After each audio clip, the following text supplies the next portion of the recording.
Hey guys, I am Tiffany from Beautiful Minutia. Welcome back to my channel. Today we are talking February reading wrap-up. So I'm going to go through all of the books that I read this month. I feel like I read a pretty fair variety of books this month.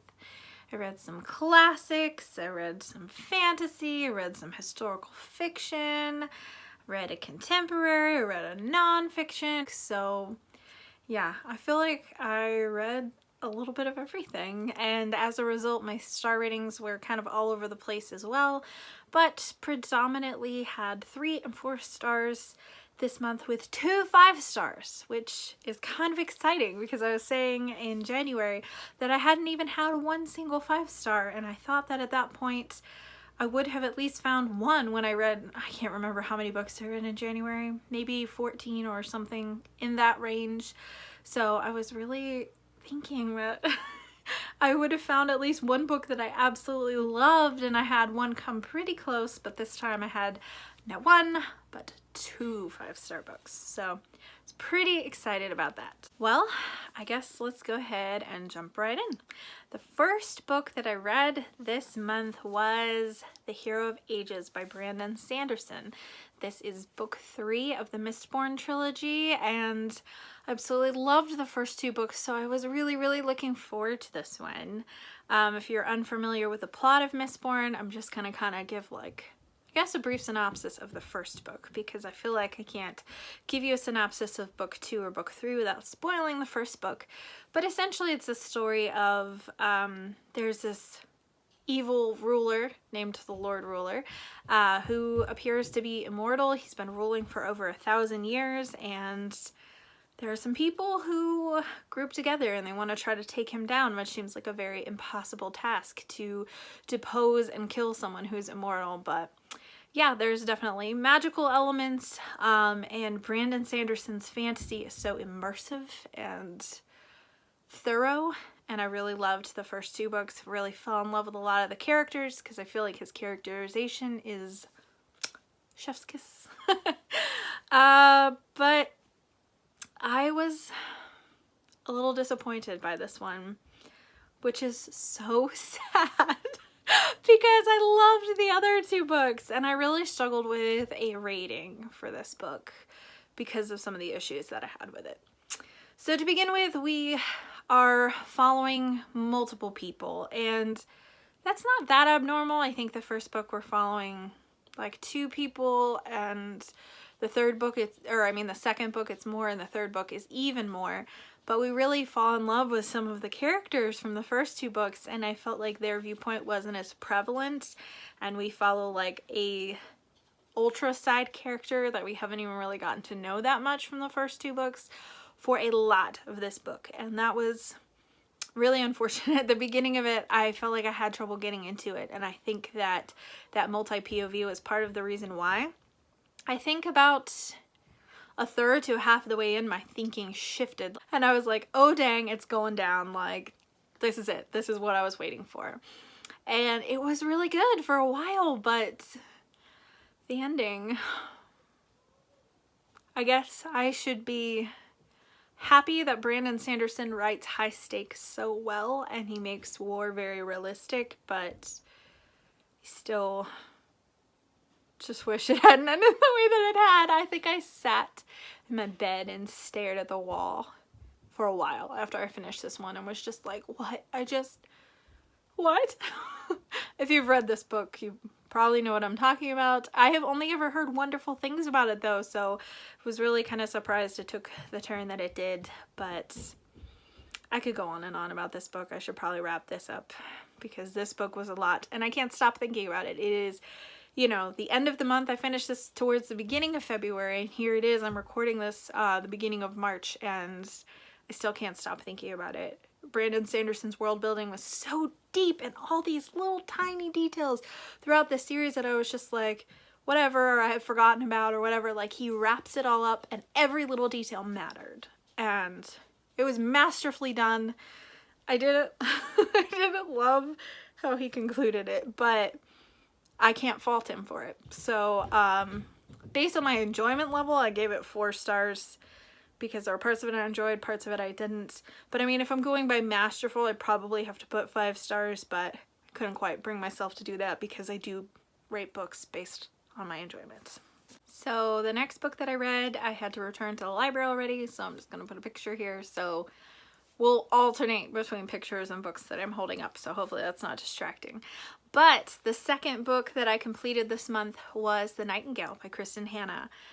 And oh man, this was my first 5-star book of 2021, and it was like, I'm a little hesitant in February to call it and say it might be my favorite book of 2021 because there's still so much of the reading year left ahead of me, but I will be shocked if this book does not make it into my top 10 because, whew, it was so good. It was really hard to read in places, but it was really good.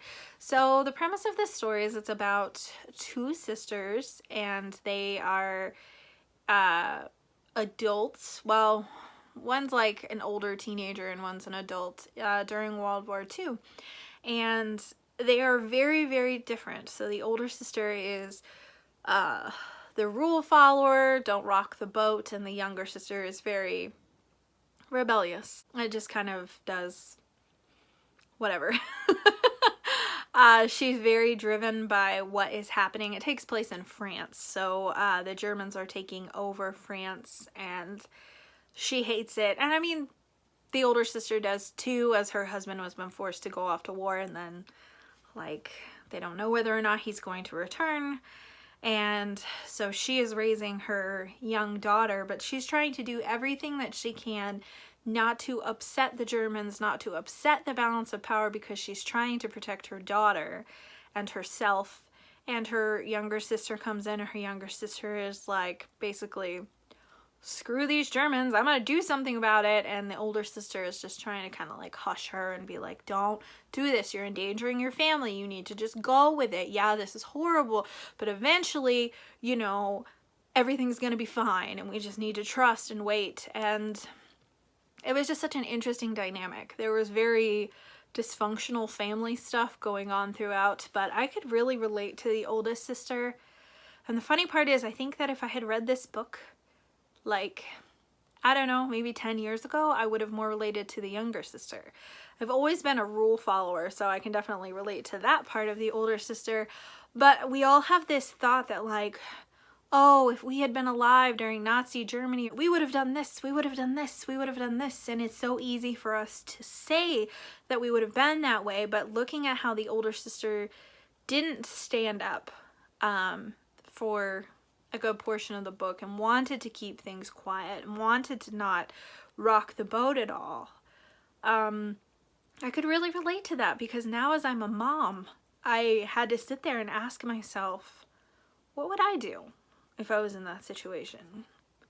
You know, would I stand up and fight, or would I try to keep quiet as much as possible because I want to keep my daughter safe? And as a mom, I could really relate to the keeping quiet part and wanting to keep my daughter safe at all costs. There's definitely a lot of brutality in this book. There's some strong language if that's something that bothers you. And there's also sexual assault in this book. It's not graphic. This is no George R.R. Martin style sexual assault or anything like that. But it is there, and it's a little more than just implied. So keep that in mind, that if that is something that is particularly triggering to you, you may not want to read this book, but I highly recommend it, even though it's difficult to read. There's just such a beautiful story of redemption and how war changes you in this book. And honestly, I could talk about it for a really long time because I really loved it. The next book that I read is The Wide Awake Princess by E.D. Baker. This is a Sleeping Beauty-esque retelling. So basically there are these 2 princesses, and one is the Sleeping Beauty princess and the other one is this girl who at birth was given a gift by a fairy that no magic could affect her whatsoever. And it was supposed to be protection after the curse that was placed on her older sister when her older sister was born, which is of course the Sleeping Beauty curse, that she'll prick her finger and going to sleep and, you know, all that kind of stuff. So basically it happens, Sleeping Beauty thing happens, and the younger sister, she's awake. She didn't fall asleep. The whole castle fell asleep, but because magic doesn't affect her, she did not fall asleep. So now she has to find a way to go and save her sister, because she's thinking to herself, oh my gosh, what's going to happen to the kingdom if everyone's asleep for 100 years and we have to wait for the true love to come for 100 years? Our kingdom's going to get overrun and all these other things, which was really interesting. Never thought about that aspect of Sleeping Beauty, that like the whole kingdom dynamic would have changed and other people would have tried to come in and stuff. So yeah, it was really a very fun book. It's a middle grade book. It incorporated so many different other fairy tales. You know, there's a frog prince scene, there's a Snow White Rose Red scene, which I think that's the story with like the bear that comes and sleeps in their house during the winter time. Correct me if I'm wrong there. There's Rapunzel scene, there's like, so it incorporates so many other fairy tales and not just Sleeping Beauty. So that was really fun. There were elements of it I didn't love.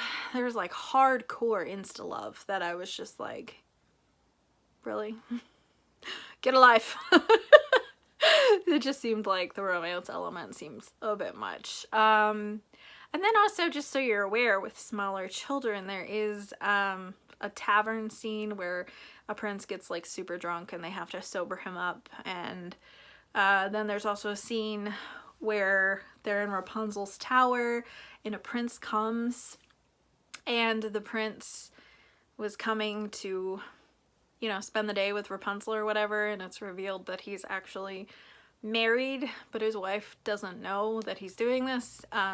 It's a really brief part of the book, but it's something that if you're reading this to really young children, or if you have older children that are reading it, you may want to talk to them about that part, but I don't know. Obviously that's at your discretion, but I figured I'd throw that out there. I like to include content warnings, especially for middle grade books, because if you're like me, your child reads a lot and sometimes you blindly hand them books, and it's good to know if there's that kind of stuff in it first. But overall, I really enjoyed this book and gave it 3 stars. The next book that I finished in February was Sense and Sensibility, and it was like the perfect book to read Valentine's month. It was just a lot of fun. I mentioned in my TBR video that this was my favorite Jane Austen book when I was a teenager, and I haven't really reread her books in a really long time, like 10 to 15 years, depending on which one. So I was wondering, like, is this still my favorite book of hers? And I can't really definitively say that yet because I haven't reread the other ones, but I did really enjoy this book. It's about 2 sisters, Marianne and Eleanor, and one sister is very just level-headed. She's not emotional. She's very proper, and then the other sister just lets her emotions run away with her. So it's about their relationships and how that causes them to behave and to grow and change throughout it, and I really enjoyed rereading this. Jane Austen, man, it's like a hug in a book. It's like coming home reading her books again. There's so much nostalgia surrounding it, but it's also just so well written, and it's so funny. Jane Austen is so funny. So I really enjoyed this book. I gave it 4 stars rather than 5. There are elements of the ending that I just didn't love. Kind of felt like maybe certain people should have ended up with certain other people. And then there's a character who is basically just a total jerk, and I felt like he did not get the comeuppance he deserved, and he got way more forgiveness and sympathy than he should have gotten. But maybe I'm just being vindictive. But yeah, really loved this book. The next book that I completed this month was The Invention of Hugo Cabre, which I guess they have made this into a movie, but it's a movie that I have never seen. But Brian Selznick is very unique in his writing in that he doesn't only just write in words, he writes in pictures. Let me see if I can find some examples. Oh, you can't see very well. It's kind of a glare. But there's like whole sections of the book that are just illustrations, and then there's sections of words too. So it's a really quick read. His illustrations are gorgeous, absolutely love them. And I am getting ready to start Wonderstruck by him. So hopefully that one's good. A lot of people say Wonderstruck is better than Hugo Cabre. And I hope so, because even though I enjoyed Hugo Cabre, it definitely wasn't my favorite book that I've read. I don't know. I didn't super connect with the storyline, but I really still enjoyed reading it, and I gave it 3 stars. If it was based on the illustrations alone, it would be 5 stars because it's that gorgeous. But I don't know, like there's kind of a magician theme slash filmmaker theme going on, and that's just, it's not my cup of tea. But I still did enjoy it and gave it 3 stars. The next book that I read this month is Aggie Morton Mystery Queen, book 1, The Body Under the Piano. So I really thought this book was a lot of fun. Aggie Morton is supposed to be a child version of Agatha Christie. She's like 10 or 12, somewhere in that middle grade age range. So it was a blast because it was just her learning to solve mysteries, but at the same time she really wants to be a writer, and she shares her poetry in parts, and she kind of like rewrites portions in her head of like what's going on. She's just dramatizing what's going on, and it is so stinking fun. I absolutely loved it. She meets this boy who is an immigrant, and his name is Hector Poirot, and obviously he's supposed to be Hercule Poirot. And it's just so fun to see like him as a kid, where he's still got this neatness and this pristineness, and everything needs to be in order, and he's just like so good at following clues, and he's a logical thinker, just like Hercule Poirot as an adult detective. So that's fun.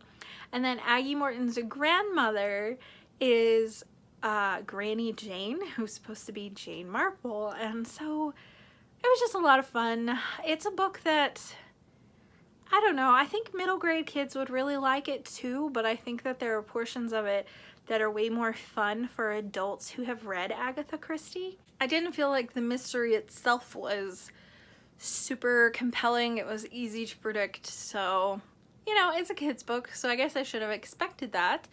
But I recently read The World's Greatest Detective, and that was like, had a great twist ending. So children's books are definitely capable of having that, and I felt like this one kind of didn't. It was, you know, but it was still so much fun to read that I gave it 3 stars. The next book that I read this month was actually a Kindle book, and that is Spinning Silver by Naomi Novik.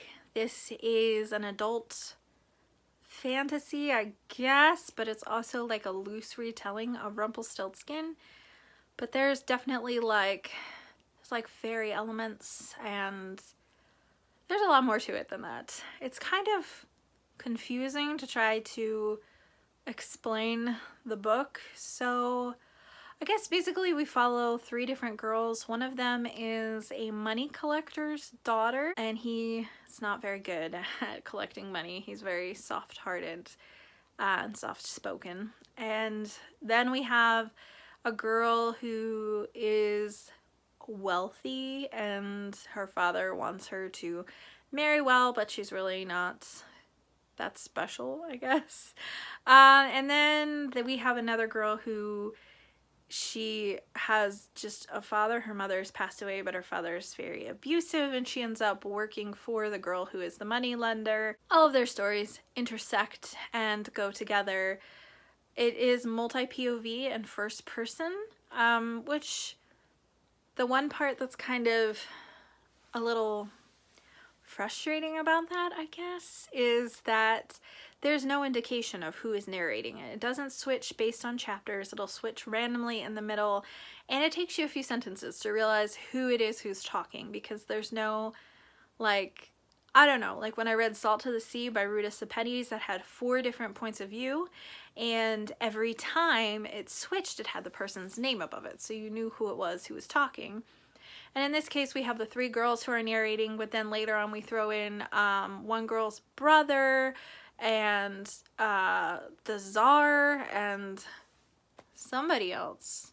I can't remember. But at one point I believe it has at least 6 points of view. That can be a little frustrating, I guess. I didn't have much trouble adjusting to it, but I could see that detracting from the enjoyment for a lot of people. It is fictional and doesn't have any sort of real cities in it, but it feels very Russian and has a lot of Russian folklore elements to it. And then the main character, who is a moneylender, is also Jewish, which seemed really strange because so much of the book was very much not rooted in reality, which is common in fantasy, but there's not even real cities being mentioned or anything. Unlike, you know, The Bear and the Nightingale, which kind of gave me the same kind of vibes. That has real cities, real people, real events that are happening in it, but then there's folklore elements that are tied in. And this one didn't really seem that way. That part just seemed more jarring. But then I found out that apparently Rumpelstiltskin has like anti-Semitic elements to it, or has been spun that way in recent days. So I think that that was part of the reason why that was included, but it just seemed a little strange to me. In addition, the thing that like defeats the evil guy or whatever didn't really make sense. It seemed kind of weird. So overall, I really liked this book, and I thought it was going to be a 5-star book, but then there were elements throughout and towards the end that I was kind of like, so I dropped it to a 4. But it's still a really good book, and if you like fairy tale retellings with like dark fantasy elements, definitely recommend it. The next book I read is technically a short story, and that is The Lottery by Shirley Jackson. I can't really tell you very much about this without giving it away because it's like 10 pages or something. It's really short. And I know this is a thicker book, but The Lottery is the only story that I ended up reading out of this because it's the one that so many people talk about in conjunction with Shirley Jackson. But basically there is a lottery that's happening in the town where a certain person from the town is chosen, and there's this whole big event that happens surrounding it. And it was really interesting, really creepy. No one writes creep vibes like Shirley Jackson, let me just tell you. And the ending was really jarring. So I liked it a lot, but it really was a good examination on tradition and why we do the certain things that we do. So yeah, I guess that's all I'm gonna say about that. Hopefully that wasn't spoilery to even say that, but it's really short, so I encourage you to read it. It's very fascinating. The next book that I read is super short, and my daughter and I both read this book kind of tandemly. That's Little Cat's Luck by Jennifer Bell. Couldn't tell who it was by. This is a free verse novel, and it's about a little cat, which is why I ended up requesting it from the library for my daughter. I feel like Chantel from Chantel at An Intentional Life mentioned this at one point. Maybe her daughter was reading it. I don't remember, but I feel like maybe that's where I heard it from, but it's really cute. So it's about this little cat who's searching for her special place, and she ends up getting out of her house. She follows like this little leaf and ends up being away from her family, and I don't want to see much more than that because it's so short.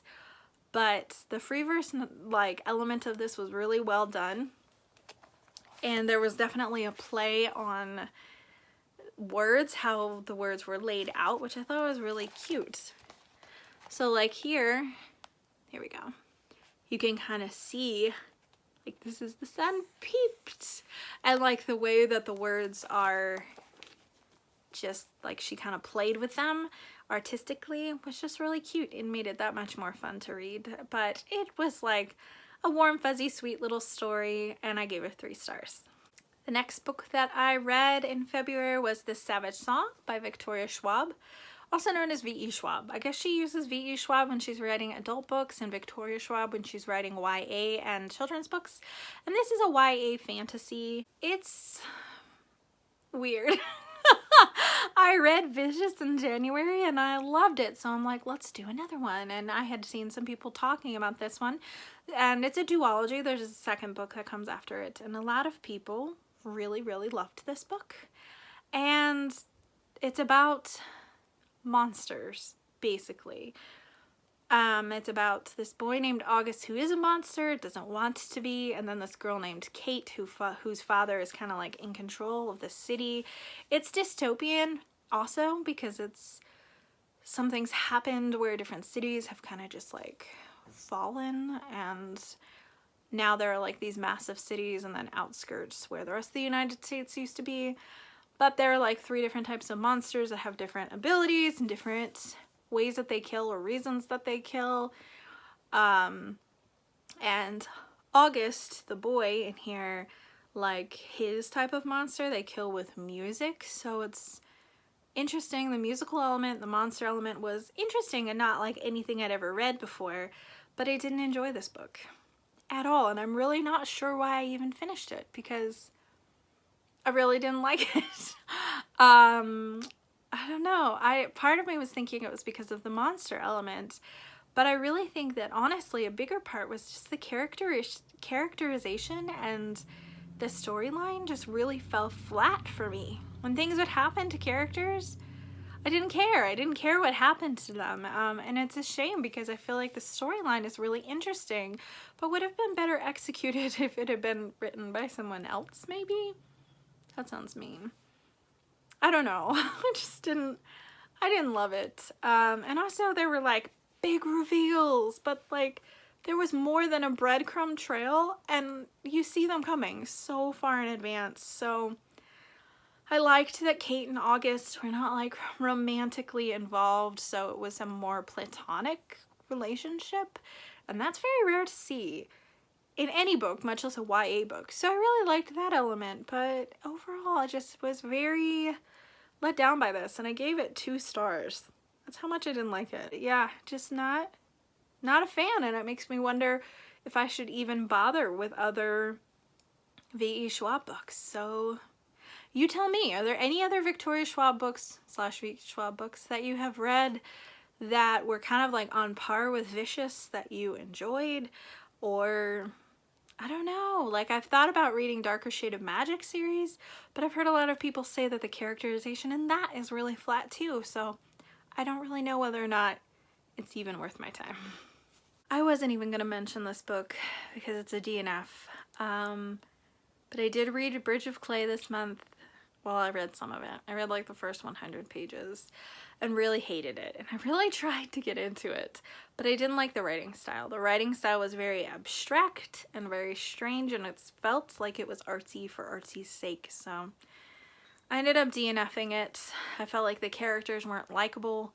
Like all they did was fight and swear all the time. And like an example, this is at the beginning of the book, so this isn't a spoiler, but it talks really abstractedly about the murderer coming back to town, and it just keeps referring to them as the murderer, the murderer, the murderer, and you're like, what's happening? Is he gonna kill these kids or what? And it's all so convoluted and strange, and then you find out that it's like just their dad, and I don't know, maybe he was responsible for murdering their mother or something else. I didn't get far enough in it to even find out. But yeah, the writing style was really weird, and that was kind of like, I remember loving The Book Thief, but the last time I read that was like 8 years ago, so I'm wondering to myself, would I like it if I read it now? Did the story grip me enough that I could let go of weird writing styles?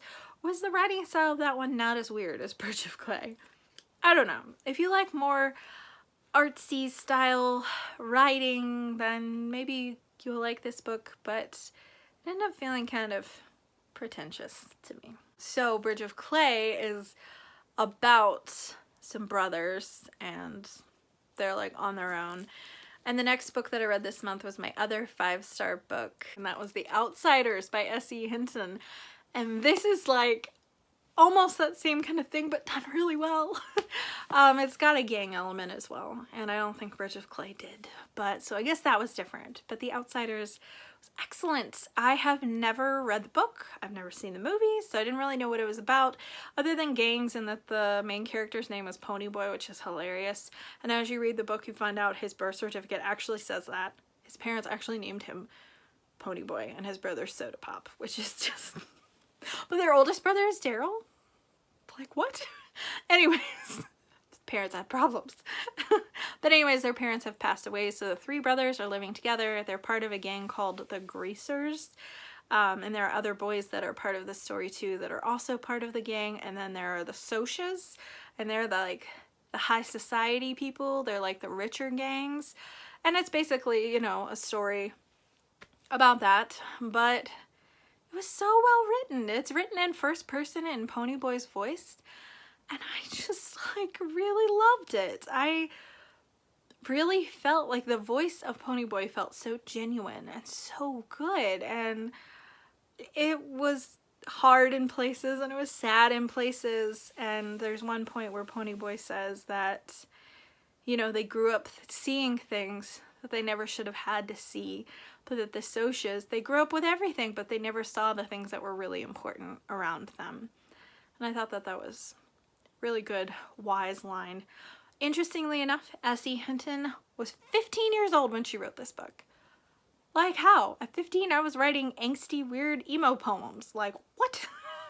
It's really impressive. But anyways, everyone's probably read this book but me, or seen the movie, and I had seen neither. So if you have not read the book, do. And if you've watched the movie, I still think you should read the book. I mean, I don't really know how they compare, but it was excellent and I loved it.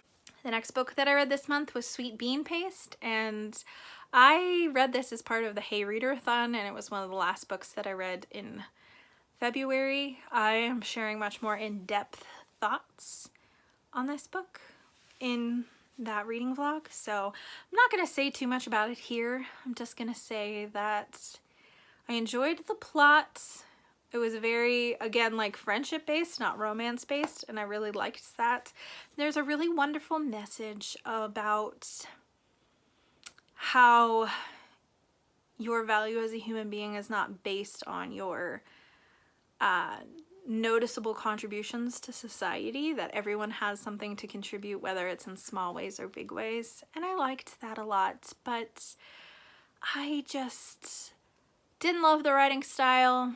That's all I'm gonna say. I'm still glad I read it. It's a Japanese book translated into English, so I'm willing to allow that the translation may have been off rather than the author being off.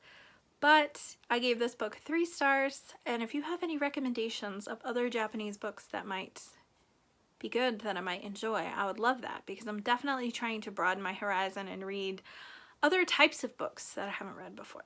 This month I also read The Adventures of Tom Sawyer, which I've never read before. This was on my classics TBR of books that I needed to read this year, and for the Hey Reader-a-thon I had to read a book that had the first 4 letters of my name in the title, and I chose The Adventures of Huckleberry Finn, so I needed to read this book first, so that way I would understand Huckleberry Finn. I probably could have read them without reading them in order, but I wanted to go in the order anyway. And this book was a lot of fun. It made me laugh a lot.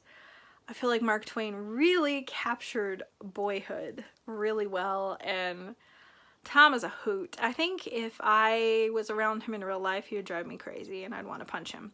But as a character in a book, he's so clever and he's so funny, and he's always getting himself in and out of scrapes, and I don't know. I love how it talks about the boys' superstitions and how they believe that if they, you say these secret words or whatever, this is gonna happen, and it was just really funny. And then if it didn't work, it wasn't just like, oh, well, this isn't really working. Maybe this was the wrong word, or maybe magic doesn't work. It was like, a witch did it. The witches, they jinxed us. And it was just really funny. I will say I wasn't expecting the racism I encountered in this book. I knew that that was a very big element of Huckleberry Finn, but I did not know that it was present in Tom Sawyer. So that was just, a little caveat. I gave this book 4 stars. I feel like it had the potential to be 5 stars, but it was a very meandering book. Like, we didn't just stick to the plot. It felt like it was more like vignettes of boyhood rather than a straight up plot. And there is a ongoing plot, particularly the plot line with Injun Joe, which if you've read the book, you know what I'm talking about, but it's really widespread, and that doesn't even start until probably like a third or halfway through the book.